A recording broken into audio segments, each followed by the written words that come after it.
Well, it is Saturday night. It is time to get freaky. Just kidding. Hello, everybody, and welcome to episode 4 of Scream. Gay? What's the other one, Todd? Horror. Woo woo! So, hey, everybody, what is up, my bestie? How are you, Milo? What's going on? How's it going? Todd, how are you? I'm doing good, Justin. I'm excited to talk about these. I was making a list the other day at work and my coworkers were like, "What's this for?" And I said, "My podcast with my buddy Justin. We're going to be talking about 2010 horror." Very excited. I'm so excited, and sorry. Um, I am very excited about this because I was going through those 2 decades, and I was like, there are some great ones out there, and pretty Mhm. underrated ones too. So very much looking forward to it. But sorry, losing my throat a little bit. Anyway, I am drinking a Coca-Cola tonight. I know the last time we talked about wine, but I don't have that, so I'm gonna have a nice, refreshing Coca-Cola. Um, That's but okay. yeah, I didn't bring any wine to the table tonight either. oh, AJ, how are you doing, buddy? What's going on? You're at work? Well, thank you for stopping in the live stream. We appreciate it. We, um, me and Todd, like, we've been planning on this. I feel like it's been a month, maybe close to a month. Like we've talked about it for a while, and just things kind of happen, getting sick and busyness. Lie. So life. Oh yes, life. So but I am so happy to be back with you. I've told you this before. I love you, buddy, and I'm so happy to have you in my life. So Well, I feel the same way. I've had a really great time over these past few months. I feel like that we've even connected better just from doing this podcast because we've gotten to actually discuss thoroughly all the movies that we love. And it's kind of, we've been able to share all that we should have been able to share in high school. I know, but things happen in life, and I remember we're going back down memory lane, but I remember it was 2018, and I remember it was our they were getting a reunion together, and I think I found you on Facebook and I added you as a friend, and we just had a love for movies. We had both come out at the time, and we were out, and life just happens the way it does. And even if you don't talk in high school, later on in life you build friendships. You know what I mean? Things are meant to be. Yeah, I agree. So, but anybody, let's see. Milo says, gotta take a sip every time we call a guy daddy. That's right. That is our thing. Like, I think we need to come up with that as, like, you know every time we say the word daddy, we should like count how many times we do it. That'd be so funny. um There Gary, is a how lot of are you? daddies in the movies. Oh my gosh, there's a whole bunch of daddies in these movies that we're going to talk about. So but Gary, how are you? He says, what's up? What's going on? Oh, is it Gory? Gary? Sorry. But how are you? How's it going? Everybody joining the live stream right now, thank you so much. We appreciate it. Before we get into this, I do want to talk about a few things. One, October season's around the corner. Very excited for that. Cannot wait. Um, and then, oh yes. So you're a Scream fan, Todd, and I'm a Scream fan. Did you hear the news that Kirby is coming back in Scream 7? I did. I just read about that yesterday, and I saw something that looked like it was, it was like a fake meme or something that it wasn't true. But then actually saw it that it was confirmed, and I was so happy. I love Hayden Panettiere. I love Hayden too. I've loved her for such a long time. I feel like I grew up with her.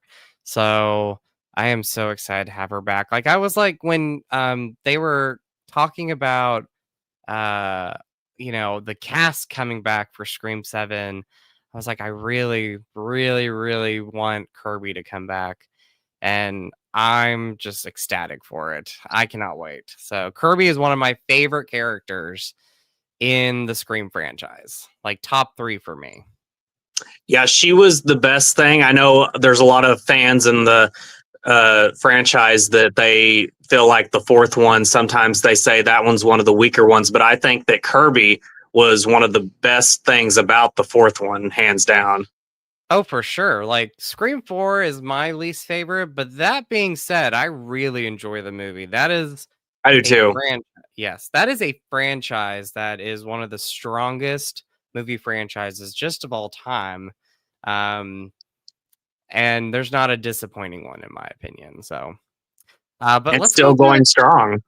It's still going strong. And you know what? They're already talking about Scream 8 in the works. Really. Yes, which is crazy. It is so crazy to think that. But yeah, I'm all about Scream. I cannot wait. Other things real quick. It hasn't been confirmed yet. I'm hoping it happens. But Jennifer Love Hewitt was on a red carpet for I think the new season of 911. And they were talking, I Know What You Did Last Summer. And she says nothing's been confirmed yet. Sony still has to say yes, but I hope we get I hope we get a continuation of I Know What You Did Last Summer, because I want to see Jennifer Love Hewitt and Brandy kicking ass. Yeah, because after that last little mid-credit scene in the last movie, I was like, they can't just make that a throwaway. That's got to go somewhere because those two bitches are crazy and they work so well together and they can fight some hook man ass. That is right. So yes, I hope we get it. We need it. It made money. It made money. Sony, come on, Sony, let's do this. But anyway, let's go through this chats. Oh, by the way, everybody, hello. I know myself and Todd really appreciate this. We love the chats. But yeah, let's go through this real quick. Let's see. Corey, I'm glad you're doing well. That is awesome. Awesome. Thank you for stopping in. AJ says, got a couple new posters for the movie room / bedroom. Awesome. And then my bestie Milo says, spooky season. That's right. OMG, yes, absolutely love Kirby. Team Kirby all the way. Very excited. Very excited. Allie, what's up? What is up, my friend? How are you? Thank you for always joining these chats. But happy Saturday to you as well. Happy Saturday. I picked up some great movies recently, and I'm looking forward to spooky season. So Same. let's see. Megan, what's up? How you doing, Megan? Tell Lily and TJ I say hello. Shout out to all 3 of you. Looking forward to hanging out tomorrow.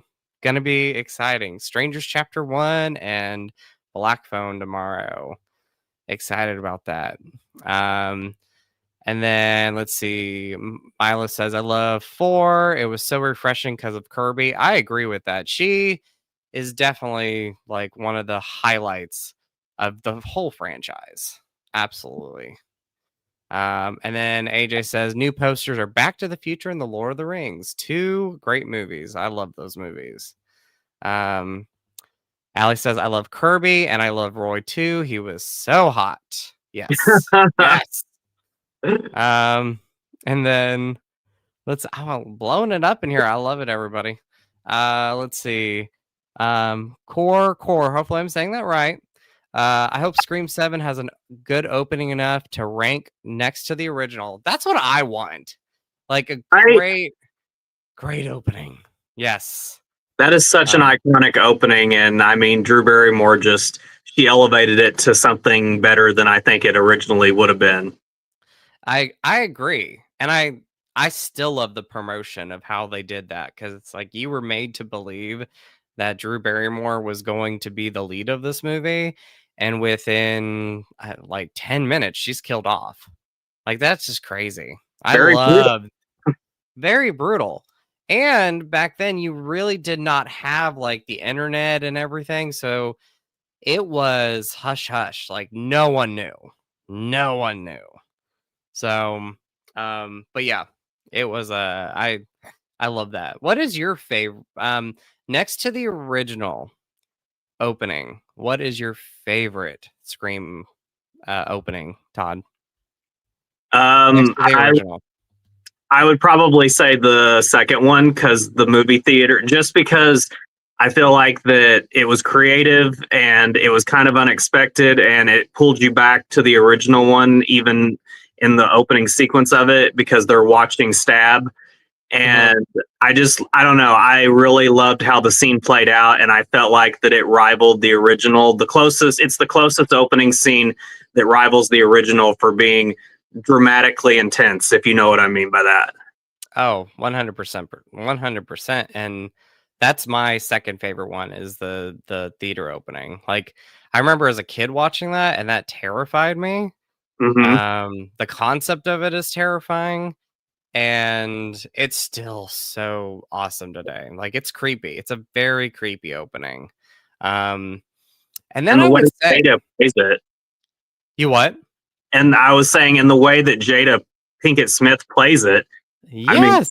just she really commits. And I read that article where they said that she asked them when she got hired on to give her one of the most gruesome deaths in the movie. And they certainly did. And the way that she died, because I think that's what was so powerful about that opening is that it was the closest thing to the Drew Barrymore sequence where the character really suffers and you can feel that dramatic tension. And when they die, it's almost like a tragedy rather than it being a horror opening. You know what I mean? Yes. Yes. And it's heartbreaking. Like, the scene where after Jada's been stabbed and attacked, when she goes up on the stage and she's just screaming out in the audience and you're seeing their reaction, like, it's heartbreaking. Hmm. Heartbreaking. And what a great performance from Jada. Like, I think that is a great performance right there. And she has some of the best like one-liners at the beginning of the movie too. So What but is it? What is it? She says she's like, I'm going to tell you what it is. It's a dumbass white movie about some dumbass white girl getting getting the their white cut asses the cut fuck the fuck up. Getting the cut the fuck up. Like, I just love it. Oh, it's so good. We're getting a lot of Scream 6 opening loves. Samara Weaving. Yes. I love Samara Weaving, the babysitter movies, and Yeah. that opening's great. It is a great opening. Um, I love underrated opening. I love the Scream 3 opening. I think that is a great opening. See, I do too, and I liked it because I thought that Cotton Weary, that was a whole the way he tied in because he was a big part of the second movie, and Yes. the way that they just opened it and then killed him off immediately, but also it was for a reason because Ghostface was trying to track down Sydney, and Yes. so made sense with why he would try and go to Cotton, but Cotton was also part of that Stab 3 that they were shooting in Hollywood, and it kind of started that whole trend of him killing off the cast members. Mm-hmm. Oh yeah. Milo says I didn't like 3 as much. It's one a lot of people's least favorite, but it's probably my third favorite in the franchise. I was gonna say it's better. So I don't agree when people say that 4 is better than 3. I think 3 is better than 4. I do too. I love the atmosphere, and I think that the first 3 movies just flow so nicely together as far as the way it looks, the tone, the score, like all of that. So, Absolutely. yeah. Let's see. It's my Allie says she says it's my least favorite too as far as the movie goes. She's like, it's not bad, it's just bad bangs. Yes, Courtney Cox had some bad bangs in that. She did. She did. Maybe I'll play that for Scarefest and wear that wig and be like, guess who I am, everybody. So but anyway, Did you see Courtney Cox comment on it when she was on Drew Barrymore's talk show? Oh, it was priceless. It was great. If I recall, she was like, I went into the dressing room or my trailer, and they were getting ready to do my hair, and then they just started chopping off my bangs. She's like, they're supposed to like put a thing over your head and they're supposed to start right here, but they started Oh here god. and it went too high up. Oh jeez. Oh my gosh. So funny. It was so funny. And she's also done like memes about it. Like I think when she was coming back for Scream 5, she posted a picture with like fake short bangs. She's like, and not the bangs. What's up, Chris? How are you? Scream 3 is brutal and awesome. Yes, it is. It is a very brutal movie. It's one of the brutal ones in the franchise. And it's very creepy, like the whole Sydney's mother like coming up to the window and all Mhm. that is it still creeps me out today. I know it's gonna happen, and then like it just gets me. Yeah, because imagine living out there by yourself in the middle of nowhere and then you seeing something like that when you wake up. Right? I know. Uh the soundtrack is full of awesome bangers. Yes, I wanted to talk about like the soundtracks back in the these early days, like the 90s and the 2000s. Like they had some great soundtracks in them. Oh, This they had a great soundtrack. The opening soundtrack with Creed playing, oh, it's great. well, and the consistent theme song, Red Right Hand. Yes, Love yes, and it. I love that song so much. me too. 100%. I loved when we heard it in Scream 5. I thought that was great. So, Oh my God, yeah, because you don't really hear it that loud at first, and then suddenly it just kind of creeps up on you when that guy is getting attacked, and it just is perfect. it is.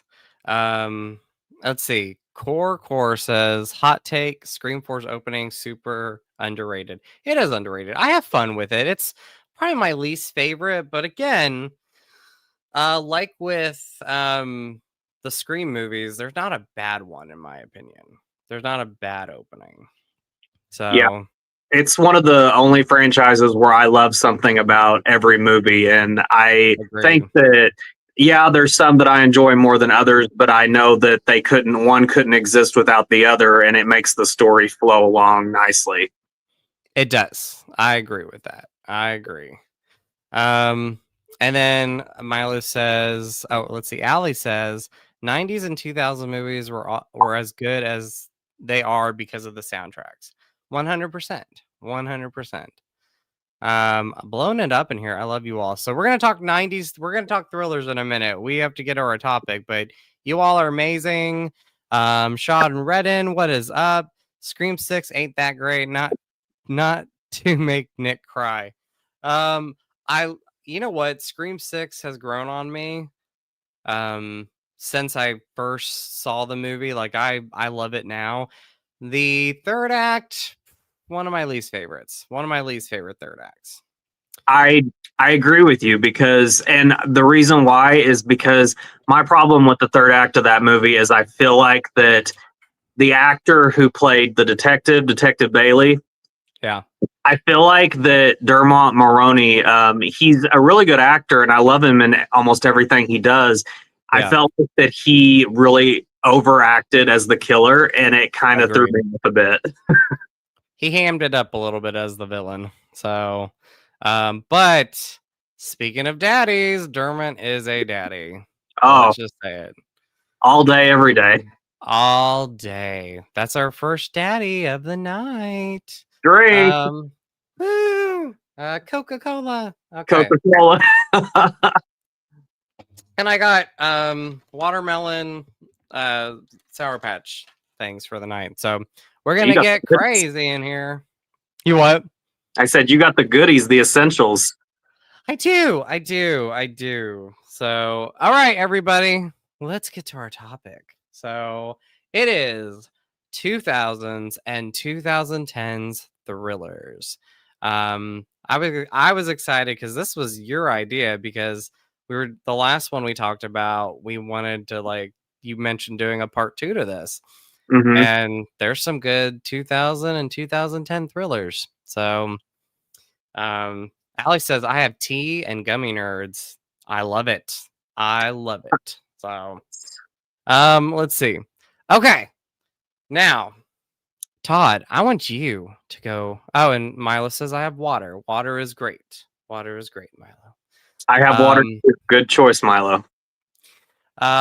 It's Saturday night. I'm ready to party. I was like, I'm having a Coca-Cola. Normally, I have a water, but I was like, let's get crazy.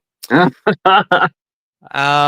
so let's talk. Let's do this. Okay, so Todd, what is your first thriller of the night? My first thriller is one that's actually on our page, and it's a 2002 psychological / stalker thriller, Swim Fan. Yay!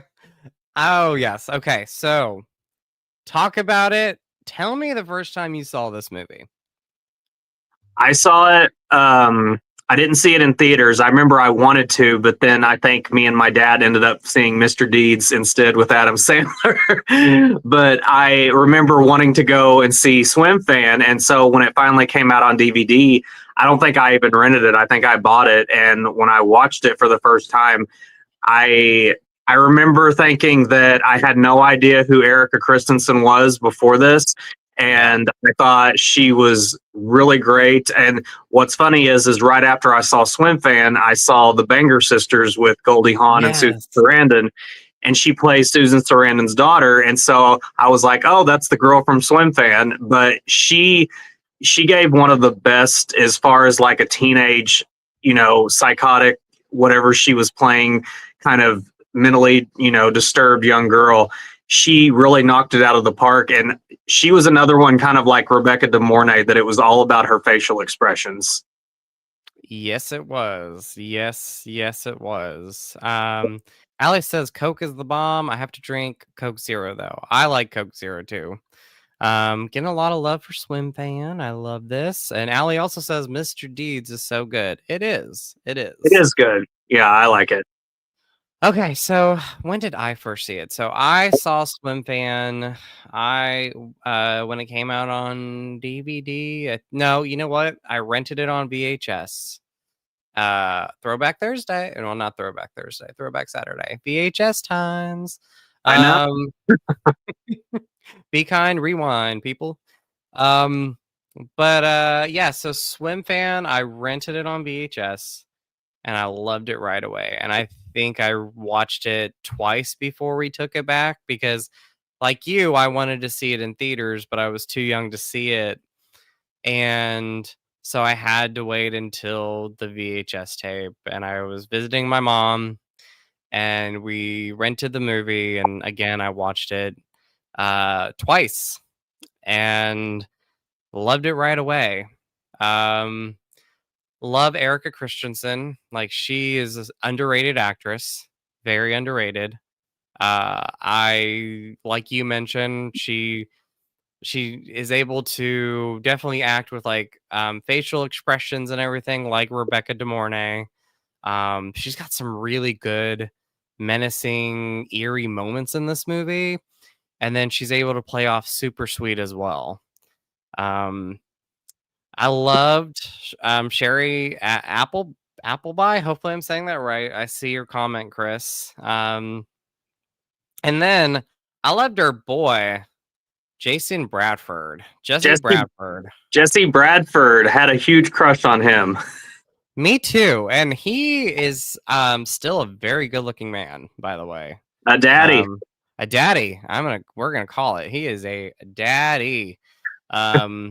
But like you gotta think about at that time too, like the hype for him was, he did Bring It On, which just celebrated its 25th anniversary. And then this was another major one for him. And I know it didn't do very well when Swim Fan came out. I don't think so, but it's definitely like built a fan base throughout the years. So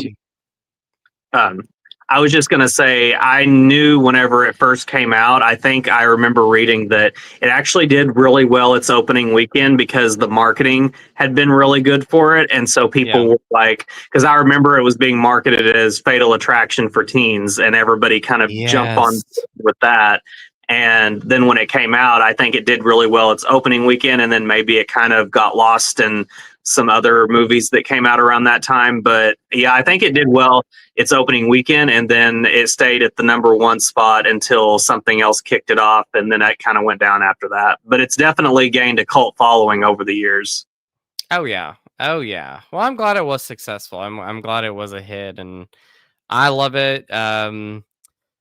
Like iconic moments when we think about this movie, Todd. What are like some moments that you can think of that are just like the iconic ones? Like, of course, you have the pool scene, which is Hmm. probably the most iconic one.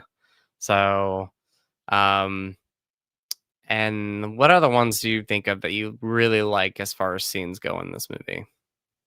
I like the scene when he goes and he kind of breaks into her house and Hmm. sneaks into her bedroom, and it's being intercut with when she's playing. She's playing what was it that was Oh she gosh. she was I playing an can't. instrument. I know that. Yeah, a violin. I think it was a violin. No, was it a violin? No, it was a cello. I think it was a cello. Cello. No, It is yep, cello. yep, Because she yep, says that when they're in the cafe and they're having right before they have their little moment in the pool, she says, "I play cello." I remember that. yep. But I like that scene. I like it whenever the guy that she lives with, the one that they kind of bully throughout the movie, he Hmm. takes him to visit her boyfriend, Jake Donnelly, and they end up Yeah. pulling kind of a little scam on her, which, if you haven't seen the movie, I won't completely spoil it. But yeah, it was pretty cool. And just the use of blue, the color blue in that movie. Yes, I was gonna say that the blue is great throughout the movie. I love the use of blue and has like a moody atmosphere at times. But I also notice, I don't know if you notice this, but like when like she is like happy and she's in a good mood and she's smiling, it's very like bright, sunny weather. And then when she is very menacing and is the different Amy in the movie, it becomes like gloomy and blue. Do you notice that when you watched it? Yeah, a good example of that is whenever her and that one guy, I think his name is Josh, the Yes. the, the one that Jesse Bradford is in competition with. He when they're in the car and she says Ben's name instead of Josh, and he's like, "Oh, he's been telling the truth all this time. You're really crazy, and you're trying to get him." And then when he leaves, and she's like yelling at him, and then she like backs up into the car, like there's her facial expressions go through so many different emotions in that moment. Mm-hmm. Oh yeah. Another one I could think of. Okay, so we don't want to give too much away. I mean, the movie's over 20 years old, but another scene, like you said, there's the scene where they're playing the prank on her to like, confess that she has done all this. And they're down in the garage and like she'll go after anybody who crosses her, even her cousin. Like, Hmm. because there's that moment where she thinks it's Aaron, like her boyfriend. And then, it's revealed that the cousin was playing this prank and she just starts going after him with the scalpel. And I'm like, Yeah. wow, like it just the shift again. It's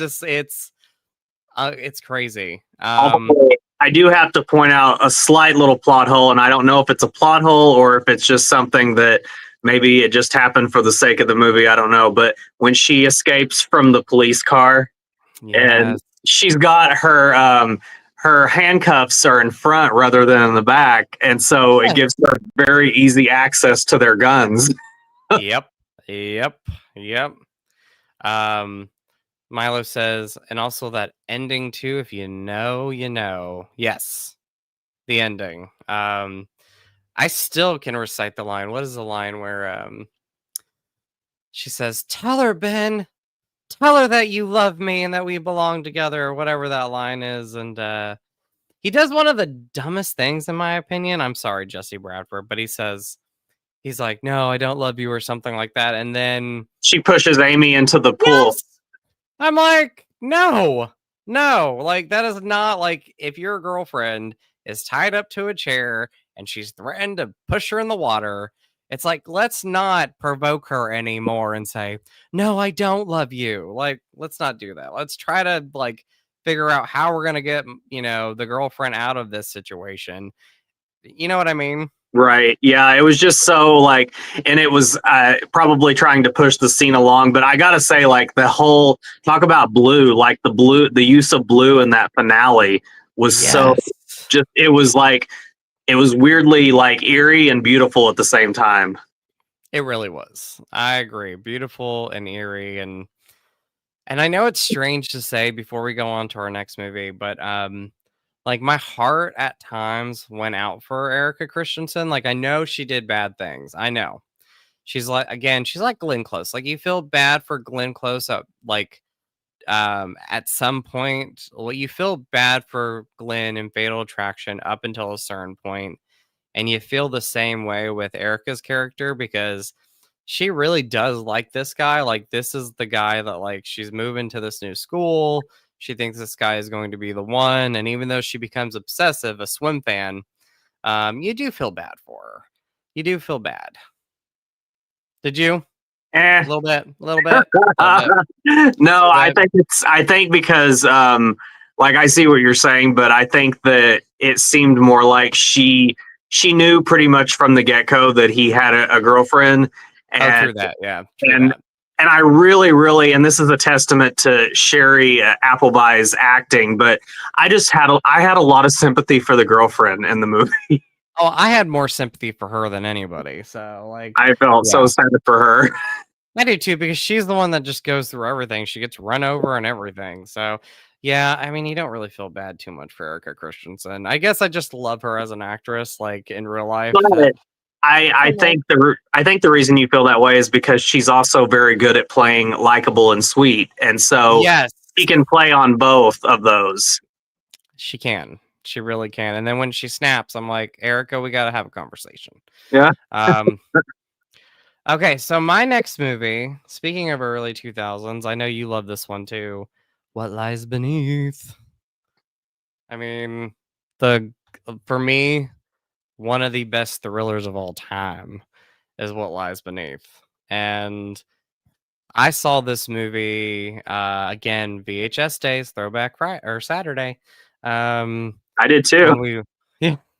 We rented the movie at like a small mom and pop video store and went home, watched it, loved it. But it would be years before I rewatched it, and when I did, I was like, I really love this movie. Like this movie is awesome. It's a ghost story. It's a thriller. It takes so many twists throughout the movie that when you first see the film, it surprises you. Now, I will say this. If you've never seen the movie, don't watch the trailer because the trailer does spoil things about the film and it spoils some twists. So, like, stay away from the trailers if you've never seen What Lies Beneath and go into this movie blind because it's an awesome movie. It's fantastic. It's creepy, eerie, entertaining, all of that. So, when did you first see it? And talk about, your love for this movie, Todd. So I remember vaguely seeing the trailer for it before it came out, and I wasn't old enough because I was only like 10 or so when it came out. So I didn't really put together all the plot twists, but I just remember thinking, oh, Harrison Ford and Michelle Pfeiffer in it, and I definitely want to see it. And I was also excited because I knew that the Robert Zemeckis, who doesn't normally do movies of this genre, and he actually filmed it when they took a break for a year to let Tom Hanks lose all that weight for Castaway. Yes, he did. I remember hearing that. So yeah. So when I first saw it, it was on VHS, and I loved it. So I remember at the time, some people thought that it was kind of slow and that it wasn't that great, but I thought it was, I don't know, it kept me on edge. And Michelle Pfeiffer, I think it's one of her and Harrison Ford both, I think it's one of their best performances, both of them. And the sequence that I just can never get out of my mind is when she's laying in the bathtub and the water's filling up. Yes. That Yes. that sticks with me every time I think about that movie. Me too. And it definitely is like keeps you on the edge of your seat. Even when I watch it today, 25 years later or 24 years later, it's still such a great moment. Um, one scene that creeps like it's very eerie is the scene where they're trying to summon the ghost in the house, and it's her and her friend in the bathroom, and it's the way that Robert Zemeckis directed it, like the lighting and the mood of it and the score. And obviously their performances are great in it too. But that one always, for some reason, is eerie. That one gets me. The dog gives them a good jump scare. She does. I know. Oh, Cooper. I think the dog Cooper was the dog's name. Hmm. But yeah, I love What Lies Beneath. Like it's got some good, like I said, good jump scares, good, fun moments, very entertaining. I love how Robert Zemeckis directs some of the scenes. It's very Hitchcock, Alfred Hitchcock style throughout some of that. Yeah. Um, so yeah, love that movie. Should we talk about the ending? Oh yes. Okay. So I mean the movie's 24 years old. Yeah. We do have to talk about it. We have to talk about it. I'm sure a lot of people have seen this. Um so do you want to bring it up? You talk about it and then we'll talk. So So reveal yeah, the twist. I remember that I saw in the trailer that it looked like that Harrison Ford was going to be bad, but I was like, oh no, because he's the husband, like he's the main character, you know. But then at the very end of the movie, whenever she is on the phone and she hits the redial button and then looks up in the mirror and there he is behind her, and the way that whole scene plays out, I was just like on the edge of my seat. And there was something so creepy about somebody that we knew or thought we knew so well throughout the whole movie, and yet this ghost was essentially trying to warn Michelle Pfeiffer about her own husband. Yep. Yep. And Yep. I found that very scary. I did too. And I found it scary because, we know Harrison Ford for Indiana Jones, The Fugitive, like all these roles that he's a very likable person. Yeah. Han Solo, Star Wars. So I think this was like his first role diving into a villain. Like, cause you really like him in the beginning of the movie. Like, he's a likable guy. Like he's the husband and successful career. And then like it's revealed throughout the film. Again, we're gonna talk about that. We gotta talk about spoilers. These movies are old enough. Yeah. To where it's like throughout the movie, it's revealed that he had an affair. And I love the scene in the movie. She's like, "You had an affair with a girl." So he has an affair with one of his college students. You find out she's the ghost that has been warning Michelle Pfeiffer about Harrison's past. And then at the end of the movie, like towards the third act, you're talking about the tub scene. Like he is just like gonna let his wife drown. He needs to get rid of her. And he's like just sitting there, like kind of smirking at her and, playing with the dog. And I mean, It just, it really was eerie to me when he said to her, he's like, I'm sure that your death is gonna bring me and Caitlin a lot closer. Like yes. talking Oh about the my daughter, and God. that line really stuck with me. I was like, that's kind of terrifying when you think about the reality of it. Yes, it is terrifying. Oh, because like throughout the movie, like that's her world. Like that, any parent, like, your child, that's your world. Um, and like, in the movie, he kind of plays it off like he's a little jealous of her, the daughter, and wants Michelle to himself. And then you have that moment where he says that, and it's like, wow, like he's going to use the daughter, against Michelle during that vulnerable moment where she can't do anything. You're But she just like, yeah, you know what I mean? Like it's creepy. He really Creepy. he really sells being a bad guy.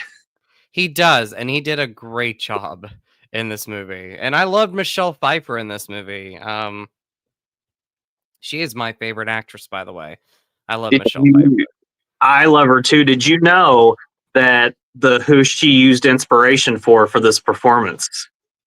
Mm-mm. So she said that when she was making this movie, she had just watched Scream, and she saw Drew Barrymore's performance in the opening scene, and she said that's what she used as inspiration to get into the terrified and crying, just everything her character goes through. And she went on Drew Barrymore's show and told her that. And funnily enough, Drew Barrymore said, well, when I was looking for the Casey Becker hairstyle, she pulled up a picture of Michelle Pfeiffer in Scarface and said that's what she said. So they literally kind of aligned like that. You need to go on YouTube and watch it. It's such a cute episode. I'll have to do that. I definitely will. Milo says Harrison Ford has been in so many movies in this time frame. Yes, he has. He was. Allie says Michelle Pfeiffer is beautiful. Yes, she is. Christopher says Zemeckis has dabbled in the genre before. He was executive producer on Tales from the Crypt and directed a couple episodes. That's awesome. He also directed one of my favorite horror movie comedies, which is Death Becomes Her. So classic movie. Allie says, and she's talking about how Harrison Ford's character changes, but especially because of the trust you would have with a partner. That's right. But then she says, how Harrison Ford is so dang talented, and he is. He's one of my favorite actors. Michelle Pfeiffer was a cashier in a grocery store when she was discovered. Yes, she was. So, and Really? she's in one of, yeah. And she is in one of my favorite early movies, which is Grease 2. I love Grease 2. If you love Grease 2, put a heart down below because I love Grease 2. You know, I've never seen that movie. What? Oh my gosh, you've never seen Grease 2? I know. I guess I listened to the wrong people. I've seen the original one, but I never got around. I need to just break down and watch it. I mean, seriously, it's a classic. I don't care what anybody said. Yeah, I think we should have a live commentary one time and do a Grease 2 commentary. And we watch the film together and we talk about it. That would be fun. Was Michelle Pfeiffer good in it too? Oh my gosh, was she good in it? I can quote the whole entire movie, Todd. And her character Stephanie is one of my favorite characters in a movie. I'm being serious 100% there. Like I can sing Cool Rider, which when you see the movie, you'll know that song. Gosh, it's so good. So good. I love it. I'm seeing all these hearts for it. Oh my gosh. All these hearts for Grease too. Maybe we'll do a live commentary and watch it together because I'd like to see your reaction. I'd love to. Yes. And the guy in it with her is just as cute as John Travolta, if not cuter. Oh my gosh. Maxwell Caulfield. Yes. I interrupted you. Like that was me gushing over as well. Sorry about that, Todd. No, you're fine. I agree. Maxwell Caulfield. I can eat him up. So yeah. Daddy right there. Maxwell Caulfield is a daddy. Triple daddy. Love him. Let's see. But yeah, a lot of love for Grease too. I love it. Oh, another daddy. Let's drink it. Okay. All right. So, Todd, next thriller, bud. Next thriller. Let's see. I put down. Well, maybe I'll go a little bit earlier than this. I put down Hollow Man. Ooh, that's good. That's a good one. That's so good. I like how you said that. That's good. That is good. That is so good. Oh my gosh, Hollow Man. Talk about some bodies in that movie too. I know Kevin Bacon, Josh Brolin. Josh Brolin. I was definitely more of a Josh Brolin fan in that movie. Like Kevin Bacon was a little sleazy. A little bit, But yeah. a little bit. But Josh Brolin was hot. I mean, he's still hot. Like he's love him. But in that movie, what is it? The scene where he's in bed with Elizabeth Shue and they're making out. I was like, damn, I wish I was just with I wish I was with Josh Brolin at that moment. Like that would have been great. I know, right? It's just one of those. Well, and it's one of those movies that, and it's partially because of Kevin Bacon and all the stuff that he gets into, but the movie has a very like sexual nature. There's a lot of sexual tension throughout the whole movie. Yep. And that really has to do with like I feel like Paul Verhoeven as a director too. Yep. Because I mean, RoboCop and Total Recall, Basic Basic Instinct. Instinct, Showgirls. By the way, I'm a Showgirls fan as well. I love Showgirls. I love Showgirls. I don't know why it gets so much hate. It got hate when it came out, Todd, but I feel like nowadays more people are appreciating it. I hope So so. I love Elizabeth Shue. I love Showgirls. You know, we just have to do an episode, you know, talking about our favorite, you know, quote gay favorites, and Showgirls would be there. Like that would be a list of movies. Like I would add Showgirls to that list. Like gay iconic movie right there and quotable lines. Oh, Oh, go ahead. I would say we're getting a lot of love for Showgirls in here too. Milo says, OMG, yes, Showgirls. Allie says, love Showgirls. Yes. Anyway, Todd, what were you going to say? I'm sorry. Oh, no, I don't remember. Okay. Hollow Man. Let's talk Hollow Man. So, when was the first time you saw this one? I saw this one on VHS when it came out. I rented it because I don't think that I was allowed. For some reason, I don't think that I was allowed to see it when it was in theaters. But by the time it came out, I guess I was a few months older, so it was okay. But when I finally watched it, I was like, oh, I can see why this one's a little bit, more adult. But I had a blast with it. I thought that the special effects were so groundbreaking. I thought that Kevin Bacon was really good. I mean, he wasn't, I wouldn't say he was good because he was bad, but like he was so good at playing a villain, and you really hated him at times. I mean, like he was I will say whenever the whole dog thing happened, that was enough to make me. Yep, I still get emotional with that. Like any animal killing, I am not a fan of in a movie, or just in real life either. But like when you see it in a movie, like that's one of my things. Kids and animals, like let's do not kill them off. I know, I agree. Yeah, the dog scene gets me every time. Every time. But like I saw this like you when I was young and I saw it on VHS. It was the first time. And let's see I love the makeup in this movie. The practical makeup and then the special effects that they had in the film. I think still hold up today a lot of the times. Like the makeup that Kevin Bacon wears when he's invisible and they put all that fake skin or mold on his face, it still looks really good and creepy. Yeah, I think that I actually just watched it last year and I think that it's held up really well. I think it was nominated for an Oscar for Best Visual Effects, but it lost out to The Matrix, I believe. Yeah. Yep. Yep. I think so. I think Matrix won that one.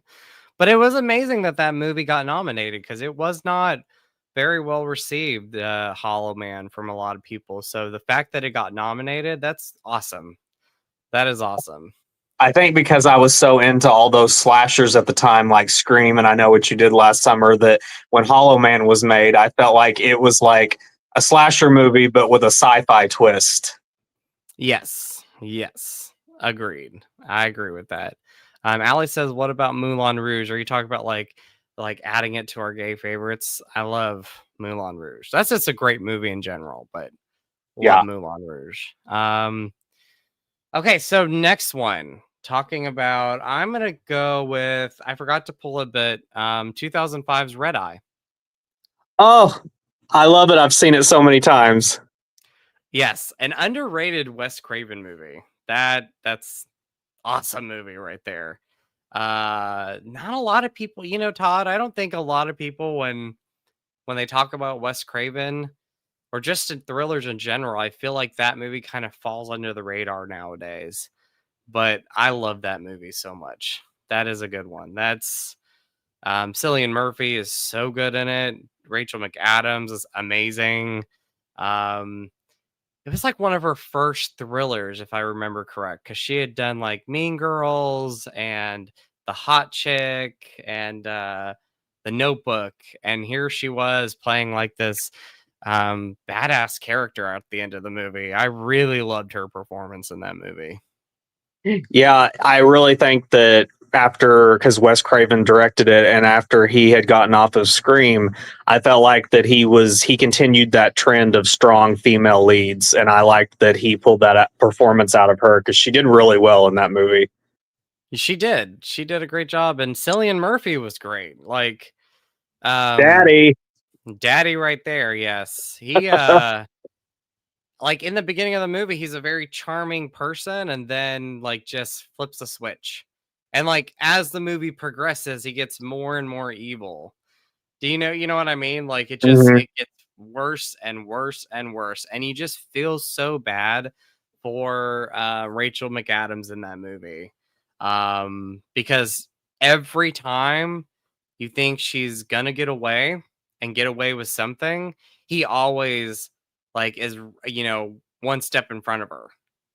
Yeah. Um, like the scene, it'd been a while since I'd seen it, but I rewatched it about 4 years ago, and like the moment where she goes into the bathroom and she's gonna go right on the mirror, help, or whatever the message on the mirror, and you think, okay, she's got this, and then he's right outside the bathroom when Mhm. she opens it, like just things like that. You just you're rooting for her to get away from him. So, but I love Red Eye. That's good. That's And awesome movie. the whole last like 20-minute sequence just is so fast paced and so only Wes Craven could have done something like that because it's thrilling, it's kind of creepy, and it's also just edge of your seat excitement. Yes, it is. Yes, it is. And again, underrated Wes Craven movie. When we talk Wes Craven, that's not one that gets a lot of talk, I feel like. But I'm loving the love in here. People are loving it. Cillian Murphy, if I remember, recently said that he thought that was a bad movie. And I was like he was like in an article, maybe like somebody like kind of mixed up his Yeah. words, but I don't think he was quite fond of the film, and I think it's one of his best. Like that was when he came out with like Batman Begins, and he's plays such a great villain in a movie. But I love this movie. Rest in peace, Wes Craven. Like he brought so many great movies to life on the screen. So, um, all right. So what's the next one for you, bud? I've got on my list here. I put down, I don't know if you remember this movie, but Derailed with Jennifer Aniston and Clive Owen. Ooh, that is a good one. It's been forever since I've seen that one. So talk about that one for people. Yeah, so that one came out in 2005, and I really liked it because it was one of the first movies that Jennifer Aniston did where she kind of broke out of the Rachel mode, kind of girl next door rom com, America's Sweetheart, and it was just a really fun thriller. And it kind of it almost set itself up like a Fatal Attraction type story, but then it had a bit of a twist, and it Yes. turned out to be something different. And I don't know, I just always found it to be entertaining, and I watched it recently again, and I just thought that it was one of those that kind of got lost in translation during the mid 2000s, but I find it to be underrated. Very underrated. I remember really enjoying that movie. It's been a long time since I've seen it. I should definitely go and watch it somewhere because I remember really enjoying that movie a lot. So, and like you said, it was like Jennifer Aniston was breaking out of that character that we love so much, which is Rachel. And so you saw her in a different role in this movie, and her acting was great in the movie. And Clive Owen's daddy, Oh um, my goodness, big time. big time. That Um, accent. Oh, the accent. I'm a sucker for an accent, and he has one of the best accents. I love him. Absolutely. Chris says, he said, derailed. That and Red Eye were two thrillers I saw in theaters in '05. Ah, That's that's so right. They did both come out in '05. I didn't realize that. 20 years old. That's crazy to think that, Todd. 20 years old. I Those movies are know. 20. We're so Um, old. we are. We are. Not really. We still look No, great. we still look great. We're not old. So none of us are old. We are beautiful, beautiful people. Um, okay, so my next movie, I consider it like you could put it in the horror movie genre, but I really do consider it a thriller too. But did you ever watch Frailty with Bill Paxton? I love that movie and I know it well. Oh, it's good. Good movie. What a twist. By the way, I don't really want to talk about that movie's twist because I feel like not many people have seen Frailty. It's one That's of those that is like the perfect textbook definition of a hidden gem. that is. Yes, it is. Um that's it is a scary movie. The concept is scary. The idea of it is scary. About so Bill Paxton also directed this movie, which is great. Rest in peace, Bill Paxton. Um, and he plays a father of these two boys. And one day, Bill Paxton is working. An accident happens, and he sees God, and he says that God has told him that his mission is to kill the demons in the world. And he has premonitions of, or he thinks he has premonitions of who these demons are. And he brings his boys along to get rid of the bad, get rid of the demons. Um, Scary movie. I mean, it's a scary movie, but it is a great thriller. It's borderline horror movie and thriller. And oh, gives me chills. Gives It me chills. feels it feels like it could have been written by Stephen King. Do you feel that? I agree. Yes. I 100%. Like it feels like a Stephen King story when you watch Mhm. this. Um but yeah, what a movie. I love the performances. Like Bill Paxton is great. Matthew McConaughey has an early role in this movie. I know he Uh, was really good in it. the kids are great in this. The main young actor, who he's the only like he, loves his father. Like he loves his father, but then he realizes that there's something wrong with his father, and he's not seeing what his father is seeing. Um, yeah, it's so good, so good, so good. Again, should we talk about the ending of it? Do you want to talk about it? I mean, it's up to you. I know, like what you were saying, a lot of people haven't seen it. Maybe we could say like, oh, if you don't want to tune out during the spoiler moment, Well, but well, we won't talk about it. We won't talk about the ending because the ending is great because you got such a great ending to it. mhm. A great ending. Well, and I'll say this. So the beginning of the movie, Matthew McConaughey's character goes into the police station and he's telling the detective about his life with his father, what his father did, who his father was, and talking about his brother. And throughout the movie, like they are sitting in this office, but he is talking the whole time. And then you get to a great ending. And I just love it. So I won't give anything away. We won't give this one away because I feel like not many people have seen this movie. I think it's a very underrated movie that you should definitely go check out. So Another daddy shout out to McConaughey and Paxton. gosh, Allie's right. Daddy right there. Yes. Yes. Oh my gosh. Matthew McConaughey. He's a handsome man in general. Still is handsome. Matthew equals daddy, she says. Yes, that's right. That is right. Chris has seen Frailty, says so damn good. Yes, it is. But yeah, Frailty. Awesome movie.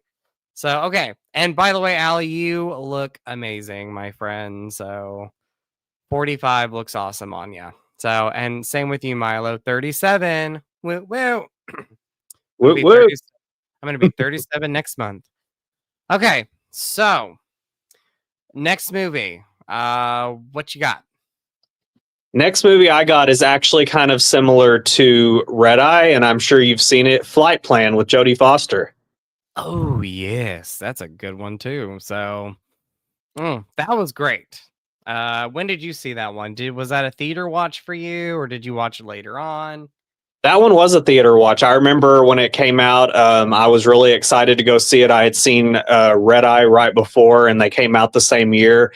So I was super excited, and me and my dad went and watched it. And it was one of my dad's he always enjoyed Silence of the Lambs. And so whenever this came out, like we always kind of went and saw Jodie Foster thrillers. We saw Panic Room, and then we saw Flight Plan.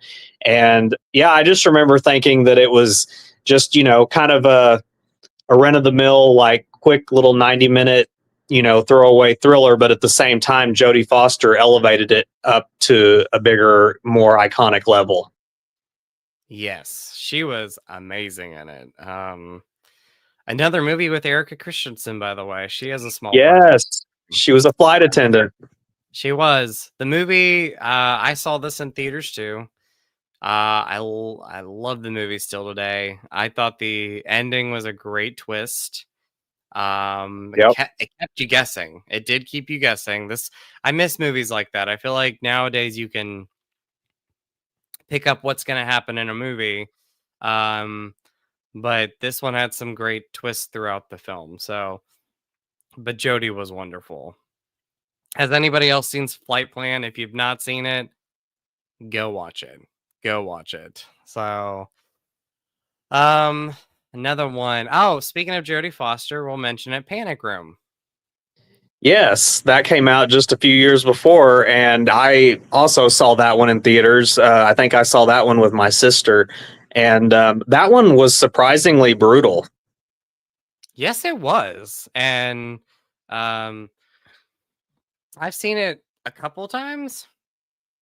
The last time I watched it, I forgot how brutal it was, and also very very sad because if I remember correct, like Kristen Stewart's character has like asthma in the movie, and when she's like in the panic room with her mom, there's they have to try to figure out ways for her to control her breathing and control her asthma, and again, when you have a child and you're having to go through that, you have to figure out anything that you could do to protect them. And that's a great movie though. I need to rewatch that one soon. That's awesome movie. David Fincher directed that. Yes, he did. And I love David Fincher. So I have another David Fincher movie on this list that we'll be talking about. So I think I know what it is, and I'm excited. Me too. All right, next one for you, buddy. Next one for me.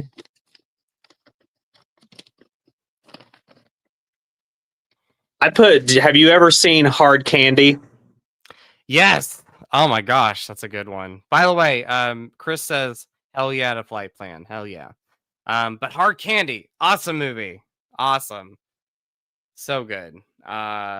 Intense, very intense movie. Very unexpected, just one of those storylines that I went into it knowing next to nothing, and I was just enthralled by just how the story went and the twist and how it turned the tables on what you thought it was going to be, and the performances. Elliot Page and Patrick Wilson, I believe, they both did a great job, and it was just an all-around good movie. That was, and Elliot Page's performance in that movie, like, innocent in the beginning, or so we think, and just takes on a different twist. And that was one of Elliot Page's earlier movies, or like first really big movie, and he did such a great job in it. Such a great job. And Patrick Wilson did too. He did a great job in the movie as well. So there's moments in that film that I'll never forget. I know. It's one of those movies that you could see once or twice and it would stay with you forever. Yes, it will. Yes, it will. The scene, I'll just say, like, strapped to a table and things are going on, and you don't see anything, but in your mind, you're seeing it. Like, you don't even have to see an image. It's embedded in your mind. Yep. But yes, it does have. It was twisted, Chris. I agree, and a lot of love for hard candy. Allie says hard candy is really good. Milo says I love hard candy. Chris, real quick, said about Panic Room. I swear Panic Room would be borderline horror right there. Yes, it would. The scene with Jared Leto, if you know. Mm-hmm. Yep. Yes. Such a great movie. Okay, next movie for me, Christopher Nolan early movie. I've only seen this once, but it stuck with me. Insomnia. Oh yes, I love that movie. Yes, one of rest in peace, by the way, Robin Williams. I miss him so much. I know. So his death is still sad today. Breaks my heart. I remember where I was when that happened. I do too. And it brought me to tears. Still think about it. It gets me emotional because, Robin Williams was just one of a kind person, and put a lot of smiles on people's faces growing up with so many of his movies. Except for this movie, like, he did such a great job in this movie. He's bad. He's bad. He is bad in this movie. And again, I've only seen it maybe twice. But the last time I saw it, I forgot how good the movie is, and like how the movie just progresses as it goes along. Like Al Pacino's character, there's some stuff that happens through that with his character. Hilary Swank is great in the movie. Like, I love Hilary Swank. She's one of my favorite actresses too. Yeah. And he did a great job. She did a great job in the movie. So I love it. And from beginning to end, you're just invested in this movie, and you're wanting to see where this movie goes. And it's a catch and mouse movie, because Al Pacino is trying to follow and catch up with Robin Williams' character. So good. So good. Love that. Great thriller. And I love the setting. I can't remember. I think it's Alaska or Oregon. I'm pretty sure it's Alaska. I'm pretty sure it's Alaska. Yeah. And the use of fog and like the scenery, just so awesome. And, this was one of Christopher Nolan's earlier movies before he, made all these epic films that we have now. Love it.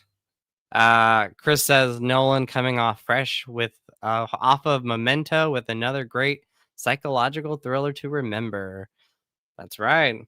Yep. And then Allie says Robin Williams gone way too soon. Agreed. So, what's another one for you, buddy? Well, you'll probably be excited about this one because we kind of touched upon it last time, but remember I Know Who Killed Me with Lindsay Lohan? Oh my gosh. Yes. Oh, that's so good. I love it. I love it. It's you can't take it serious. I mean, I've come to appreciate it more, and I watched it recently, and I'm like, you know what?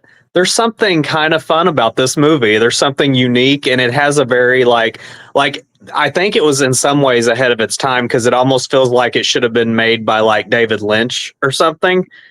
It's yes.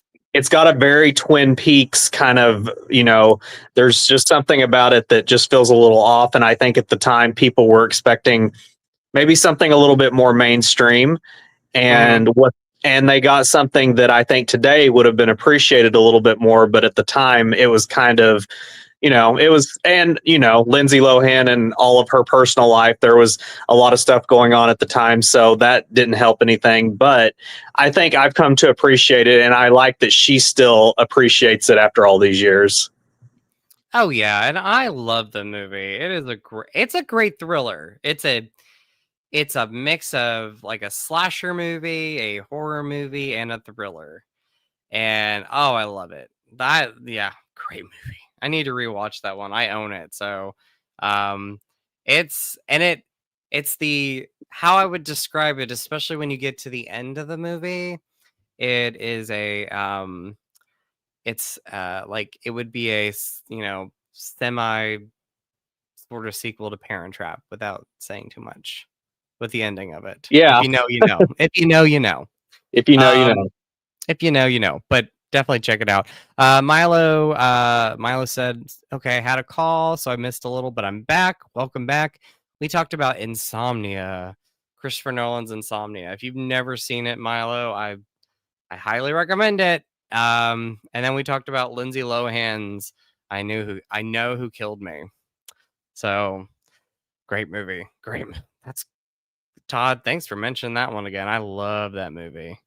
I know. Um, I've always appreciated it just because it's not one that gets spoken about a lot, but it's another one of those that I think more people once they've come it's received a cult following, which I'm really happy about. Me too, because I remember the movie came out, and like you said, it was around the time that Lindsay Lohan was going through some stuff, and so it wasn't very well received, and it didn't do very well. But I remember the promotion for the movie, and all I remember was there's a lot of blue in it. Again, emphasize on the blue, Yeah. and some red in it. So yeah, that's a great movie. I'm glad people are appreciating the movie more now. So, let's see. Allie says Hillary is so good. She was in a movie with Jeffrey D. Morgan called The Resident. That's a great movie. That is a good Um, movie. that is a good movie. Chris says I Knew Who Killed Me would have fit right into the Grindhouse anthology, Planet Terror and Death Proof. Agreed. I Yeah, I never thought about that, but yeah. That is good. And then Milo says, I loved Planet Terror and Death Proof. Justin actually showed me. If not mistaken, they took me to go see it. I think we went to go see that one. I think so. I love those Yeah. movies. So, but yes, and then Milo, I highly recommend I Know Who Killed Me. Great movie. My next one is Identity. Oh, that's a blast from the past. That is a blast from the past. And the one thing I always think about Identity is the cast. Like the cast is just stacked in that movie. Such a great cast. Love the Yeah. cast in that movie. Ray Um, Liotta, John Cusack, Amanda Peet. There's a uh, Rebecca De Mornay. Rebecca De Mornay has a small part in it, and she's great in the movie. She's the like bitchy actress in the film, and loved her in it. Loved her. But yeah, that's a great movie. Oh, what's her name? Claire Deladive. From Claire Duvall. Claire Duvall, thank you. From But I'm a Cheerleader and directed The Happiest Season. She's good in it too. It's a great movie. The first time I saw it, I was very confused with it because I was a lot younger. And then rewatching it about 4 years ago, I was like, this movie has a great setting. I love the motel setting. I love the rain. I love the gloominess. I love, love, love the twist in the movie. I do too. Awesome, had an awesome twist. Awesome twist. John Cusack is great. Amanda Pete's great. The whole cast just so good in this movie.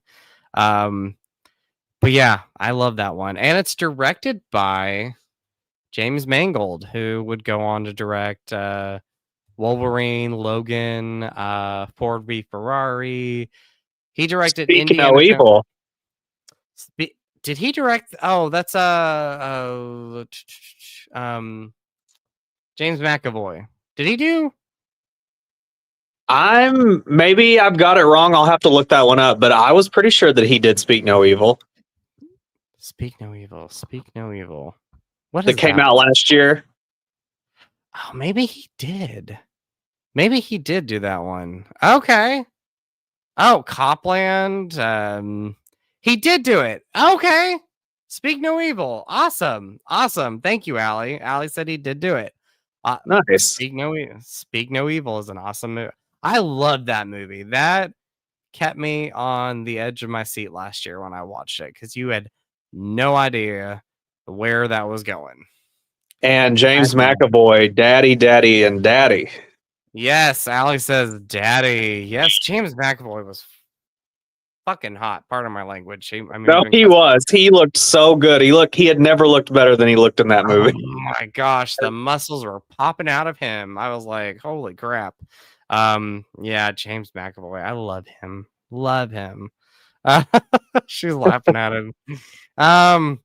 Girl Interrupted. That is a good movie. Very sad movie, but great movie. Leah Duvall was in that one as well. She was. So, she says, Allie says his eyes are fire. Yes, they are. James. Yeah, they are fire. But yeah, Girl Interrupted. That's a great movie. Great movie. Copland. Yes. James Mangold, just great director. So what's another one for you, buddy?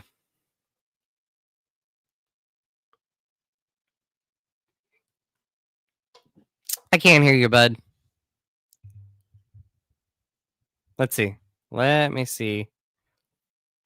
Maybe I lost connection. Can you hear me?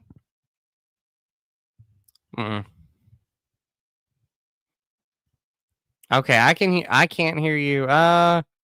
Let's maybe the micro. Let's try this. Can you hear me? Can you hear me now? I can hear you. Yep. Okay, good. I can hear you. Okay. But yeah, so what's the next one for you? I was saying Obsessed with Beyonce. Oh my gosh, yes. I know you love that one. I love that movie. That is like camptastic right there. Like I love it. You got Beyonce, you got Allie Lauder. I love Allie Lauder. Such a great actress. She's on that new show Landman, and she does so good. She's so funny. Is she? I've not seen it yet. I will have to check that one out. She's great. But Final Destination, of course, she's great in that. And Hero, she was great in that. Allie Lauder, such an underrated actress. I loved her. She was without a doubt the best thing about Obsessed. Like, loved her. Loved her showdown with Beyonce. Yeah, I love it. And the one scene that always cracks me up is when I think Beyonce's talking to her on the phone or leaving her voicemail, and she says, "You came into my house. You tried to take my son," or something like that. And I was like, Beyonce is amazing in this. Like, she is having fun with the role, and I love her. Love my Beyonce. And the final fight scene between the two of them is so epic. It is so epic. Love it. Absolutely. We're getting a lot of love for Allie Lauder. I love that. And they're talking about how obsessed they're fans with it. I love Obsessed. Yes. So my next one is Don't Say a Word. Do you remember this one? With Brittany Murphy, where she's in the psychiatric hospital. Yes. Yep. With Brittany Murphy. That was a great one. Not many people talk about that movie. I feel like there's some Brittany Murphy movies out there that just don't get enough love, and I feel like that's one of them. Like, I don't hear too many people talk about it now, but It was a movie that I watched constantly on HBO, or when it would come on TV, I always would like sit there and watch the movie. But that is a great one. Yeah, Great movie. I remember that line. I'll never tell. I'll never I'll never tell. tell. It was like played in that trailer so many times. I just remember the trailer, that line in the trailer, and then we saw it in the movie. Hmm. Um, but yeah, Brittany Murphy, rest in peace to her. We're seeing some love for Brittany. Uh, I may. Milo says I'm not sure if I'm mixing up movies. I may have to see it. Yes. So it's, if I remember correct, because it's been a minute since I've seen it, but I just remember uh, Michael Douglas was Brittany Murphy's doctor, and Michael Douglas's daughter gets kidnapped, and so Brittany Murphy is intertwined with everything that's happening, and it's up to Michael Douglas and Brittany Murphy to figure out what's going on and get the daughter back. Yeah. But yeah, great movie, and rest in peace, Brittany Murphy. That's another one that gets me. Like it still hits me all these years later, that she's no longer with us, and you know, Clueless, and yeah, what's that? What's Uptown the Girls. Uptown Girls? Just Married. So many, so many. Oh, Michael Douglas is for sure a daddy. Love Oh, him. almost everything he's in.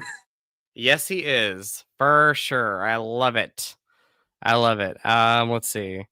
And then Milo says, "Oh, okay, yeah, I saw that. I saw that legit. Get two movies mixed up because Gothic was another one. Oh, Gothica.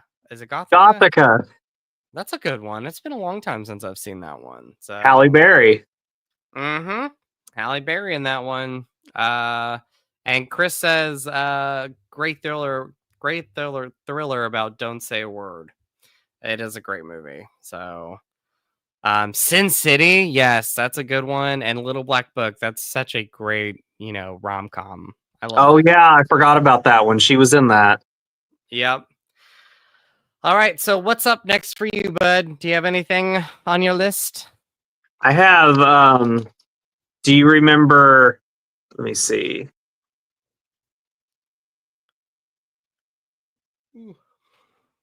Oh, do you remember Disturbia with Shia LaBeouf?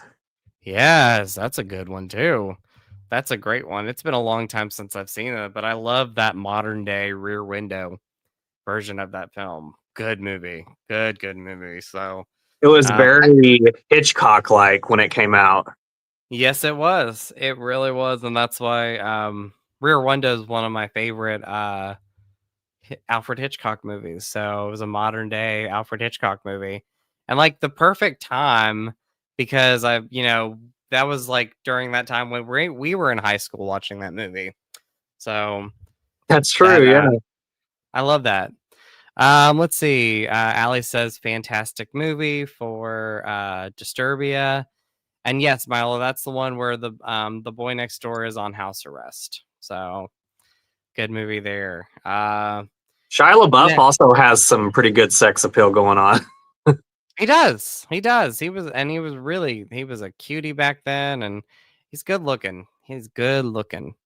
Um, yeah, Shia is sexy. Carrie Ann Moss, Trinity herself. Yes, she was in that one, Chris. Oh Yeah, yeah, I she love. was the mom. Yeah, like, and I I mean, forgot. I love Carrie Ann Moss. She's awesome. Awesome, She is a awesome. great actress. Awkward, sexy, which does work. Oh, that's true. Yes. I agreed, Milo. Okay, so my next one, a classic movie here, Joyride. Oh my goodness. Yes, I used to watch that one a lot. I haven't seen it in years, but I used to watch it all the time. Uh it's when did I watch it last? I think I watched it the beginning of the year. And I still love that movie today. And I think I'm gonna watch it this October. I think that's gonna be one I'm gonna pop back in and watch it. So, but yeah, rest in peace, Paul Walker. Another one gone way too soon. Love the cast. Love what is his name? Steve Zahn. Steve Zahn, great in it. And then I love Lily Sabunsky, or she was Lily in. Sobieski. Yes, thank you so much. She was Never Been Kissed, and another great thriller, The Glass House. Oh, I love that movie. Oh, that is a great one. Do you remember Here on Earth? I don't remember that one. That one, I'll have to look that up. I'll have to look that one up. That was kind of a more, think of like the Notebook type of movie. Oh, okay. I'll have to look that one up. I love a good rom-com, so I love a love story. So I'll check that one out. But let's see. Going through the comments, Rusty Nail in the house. That's right. Candy Cane. Did you know? Sorry, go ahead. No, I was quoting the line Candy Cane. Yeah, did you know that the guy who does that is the guy who played Buffalo Bill in Silence of the Lambs? I did. Yes. I love the fact that you only hear his voice in Joyride. You never see his face, but you know the voice. You know the voice. Candy Cane. Candy Cane. Is Candy Cane there? Oh, great movie. That one still keeps me on the edge of my seat when I watch it. So absolutely love it. My favorite scene, of course, is when they walk bare-assed into the yes, wherever they go. But you know the scene I'm talking about. Oh yeah. Oh, in the restaurant. Oh yeah. Oh my gosh. And he's no longer with us, but I still love Paul Walker. Every movie I've seen him in, it's the smile, it's his eyes. He was a beautiful, beautiful person, inside and out. Like, such a great soul. And he was awesome, Allie. Milo says The Glass House was so good. I was in foster care for some time and it freaked me out. Yeah. I mean, oh no. Yeah. But yeah, The Glass House, that's a great one. Love that movie. And Allie has seen, let's see, let me go back to this. Allie has seen Here on Earth. So there you go. Awesome, Nice. awesome. And she mentions Chris Klein was good in Here on Earth. Great video by Jessica Simpson. I'm gonna have to look this movie up. I've never seen this one. So it's a really good, I mean, long story short, Chris Klein is a rich boy who gets into an argument, or not an argument. He gets into an altercation with Josh Hartnett. That's another one who's in it, Josh Hartnett. And and Josh Hartnett is dating Lily Sobieski, and Chris Klein is sent. Basically, he's kind of on house arrest, but he's living on the property so that they can rebuild this diner that they damaged. And during the course of that time, him and Lily Sobieski start to have feelings for each other, and it's kind of a Notebook type love story. But and she's talking about the theme song. I forget what the name of it is, but it's by Jessica Simpson and Nick Lachey, and it's one of the best love ballads that I've ever heard.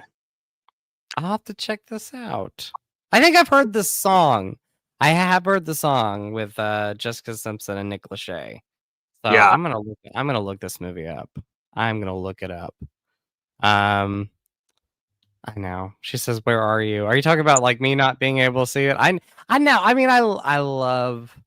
Where You Are is the name of the song. Oh, I was like, okay. Okay. I was like, yeah. I am out of touch with some movies. Like I love a lot of movies. There's just the ones I miss. So okay. Great song. Great song though. Josh Hartnett is another daddy. I agree. And he gets he gets better with age. Oh my gosh. Love him. All right. So what are some other movies that you have on your list? Do you remember Valentine? You know, I do. And Valentine is one of my favorite movies. I love that. I debated on putting that on there because I was like, it's a slasher, it's a thriller, it's a horror movie, but Valentine is so awesome. So awesome. It kind of came out in, it was early 2000s, but it still came out in kind of like that. It was really the last movie that was kind of made like in that Scream era when Scream and all those 90s thrillers were coming out. And then after Valentine, they kind of went into like 2003, and then we got Saw and all the other ones. But Valentine was very underrated, I always thought.